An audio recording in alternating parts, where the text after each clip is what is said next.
வந்துட்டு நம்ம ஹீரோயின் வருங்கால கணவர் கோச்சிட்டாருன்னு சொல்லிட்டு ஃபீல் பண்ணிட்டு இருப்பா ஒவ்வொரு மொமெண்ட்டையும் நினச்சி.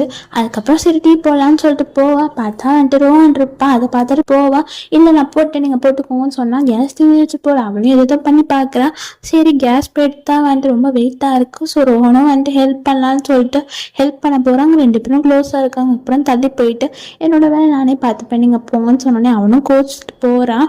கேஸ் ஃபிட் பண்ணி பார்த்துட்டு ஆன் பண்ணுறா. பார்த்தா நெருப்பு ரொம்ப வந்துடுது. அதில் பயந்து ஹக் பண்ணிக்கிறான் அவளை போய். அவனும் வந்து பார்த்துட்டு டக்குன்னு ஆஃப் பண்ணிடுறான். அதுக்கப்புறம் வந்துட்டு அப்படியே தள்ளி போயிடுறாங்க. அப்புறம் ரோஹனும் அவரோட தங்கச்சியும் போய் அவன் வருங்கால கணவர்கிட்ட போய் பேசுவாங்க. இந்த மாதிரி அதை செஞ்சு பேசுதுங்கன்னு சொல்லிட்டு அவனும் சரின்னு சொல்லிட்டு வரான்.